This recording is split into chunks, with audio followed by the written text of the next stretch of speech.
नमस्कार, मैं हूँ राज श्रीवास्तव। आप देख रहे हैं आरबीआर समाचार। इस समय पहुँचे हैं गोपालगंज जिले के भोरे थाना क्षेत्र के जगतौली पंचायत में। आपको बता दें कि यहाँ पे एक ऐसा मामला आता है जो कि एक आर्म्स एक्ट को लेके यहाँ पे खबर बनती है कि डीएम जो जिलाधिकारी होते हैं, यहाँ के पूर्व जिलाधिकारी पवन कुमार सिन्हा जी, उनके द्वारा यहाँ पे देखा जाता है कि जिस समय उनका रिटायर यहाँ से ट्रांसफ़र होता है तो उनके ऊपर एक आरोप लगता है कि उनके द्वारा आर्म्स एक्ट में 3 से 5 लाख रुपए की घूस मांगी जाती है।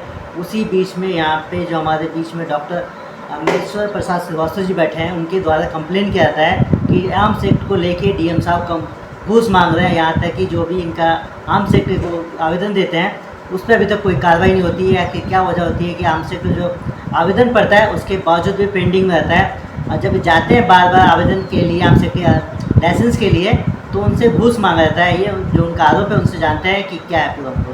सर, सबसे पहले आपका channel sir. Thank you Rajiv. मेरा आवेदन वर्ष 2018 से पेंडिंग है। बिहार सरकार के गृह विभाग के द्वारा एक आदेश निर्गत किया गया है कि जिस भी व्यक्ति के पास आर्म्स हो और उनका उम्र 65 वर्ष से ऊपर हो गया है, वह अपने आर्म्स को अपने पुत्र, अपनी पुत्री, दामाद और बहू के नाम से स्थानांतरित कर सकते हैं। इसी परिप्रेक्ष्य में वर्ष 2018 में सारे प्रक्रियाओं को अपनाते हुए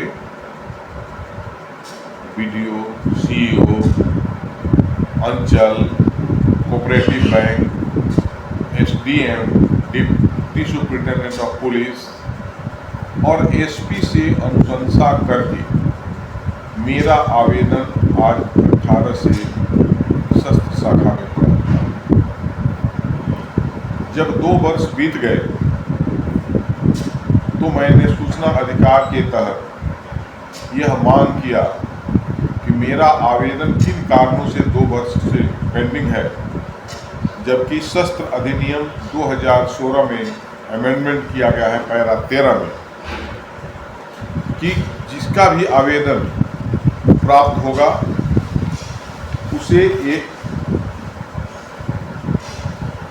एक 60 दिन के अंतर्गत उसको निष्पादित कर देना है या नहीं देना।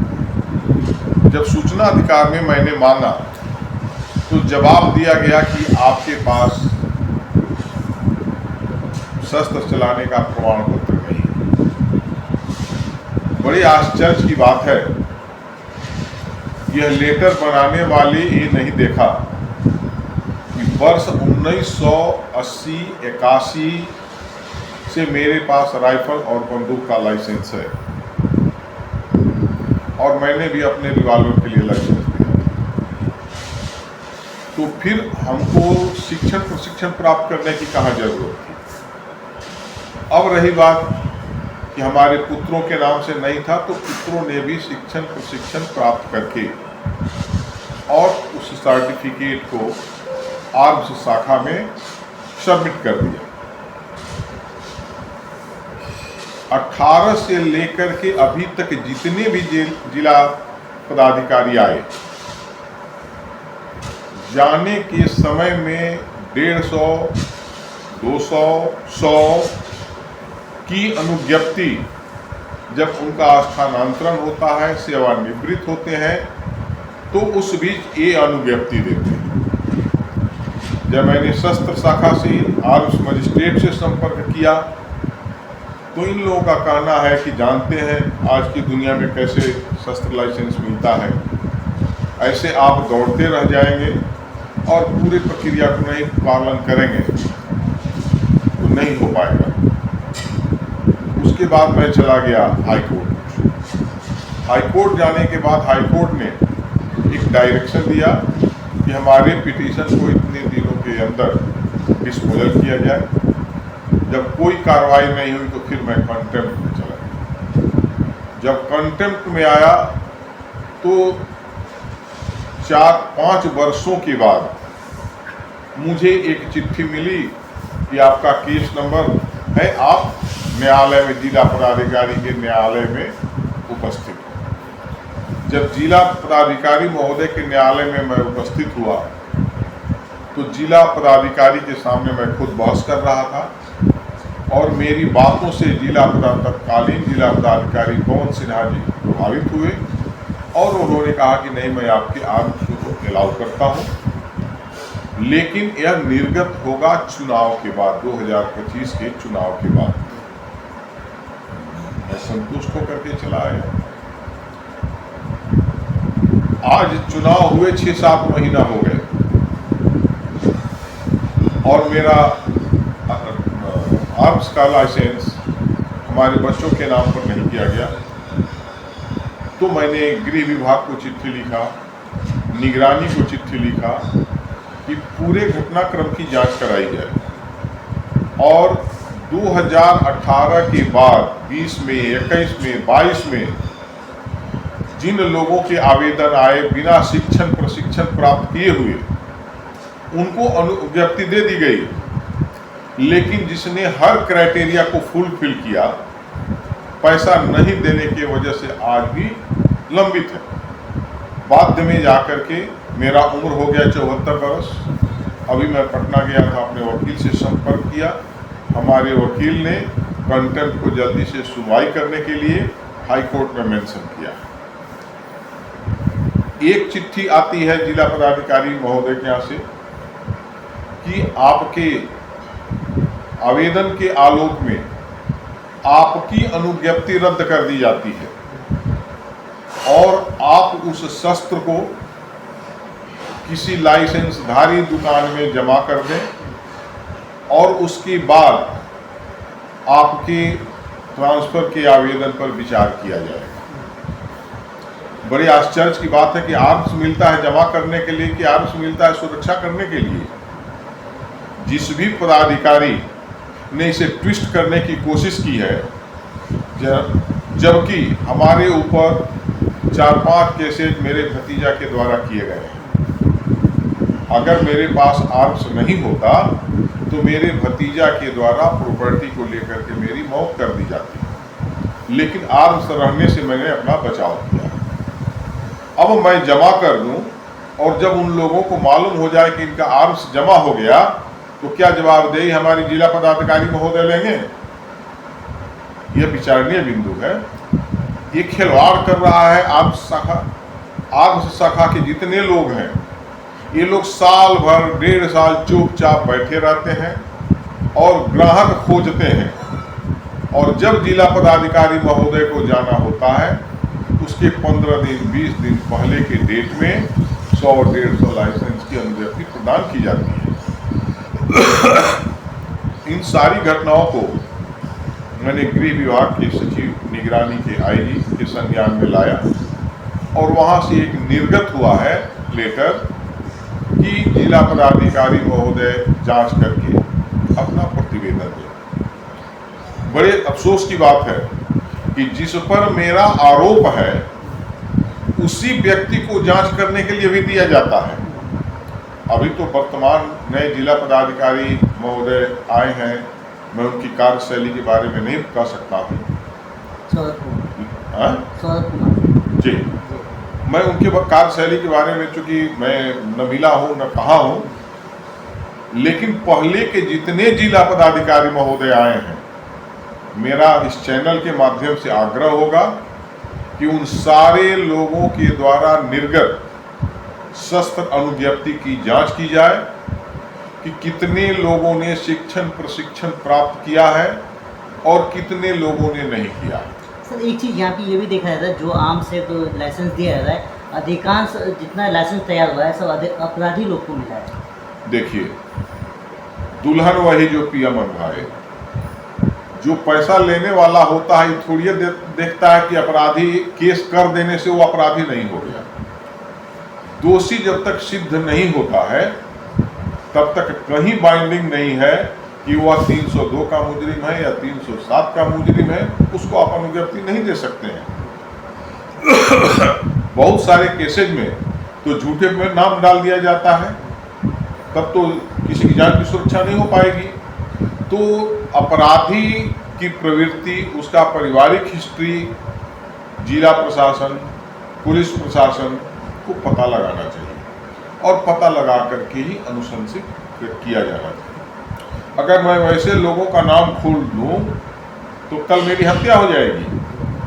मेरी जानकारी में वो सब कुछ है, लेकिन अगर मैं यह नाम खोल दूँ कि किन किन लोगों को आर्म्स दिया गया है, जिन लोगों पर आपराधिक पारिवारिक हिस्ट्री जिले स्तर के अपराधी रहे हैं और उनको अनुज्ञप्ति दी गई है, तो कल मेरी हत्या हो जाएगी। इसलिए उस बिंदु को मैं छेड़ना नहीं चाहूँगा। मैं इतना विनम्रतापूर्वक नए जिला पदाधिकारी महोदय से जरूर आग्रह करूँगा कि सबसे पहले अस्त्र शाखा में वर्षों से पड़े हुए जितने कर्मी हैं उनको वहाँ से हटाया जाए। जिन लोगों ने एक रैकेट बना लिया, नए कर्मियों को वहाँ लाया जाए और जो भी वर्ष 2018 से आवेदन पेंडिंग है उसका निस्तारण यथाशीघ्र की जाए और मेरे लगाए गए आरोपों का खंडिकावार जांच कराई जाए। दूध का दूध, पानी का पानी आ जाए। सर, क्या आपको लगता है कि जो पवन सिन्हा थे वो आपसे डिमांड किए होंगे? पवन सिन्हा डायरेक्ट डिमांड नहीं करते थे। पवन सिन्हा आर्म्स मजिस्ट्रेट और जो आर्म्स शाखा के सहायक हैं उनके माध्यम से चलता है। एक कर्मी की औकात है कि 5 लाख रुपया लेकर के लाइसेंस दिलवा देगा? नहीं। तो उस कर्मी की हिस्सेदारी होती है, उसमें 25-50 पर लाइसेंस वो रखता है, आर्म्स मजिस्ट्रेट को देता है और आर्म्स मजिस्ट्रेट बृहस्पतियों को देता है। ये एक सर्किल बना हुआ है।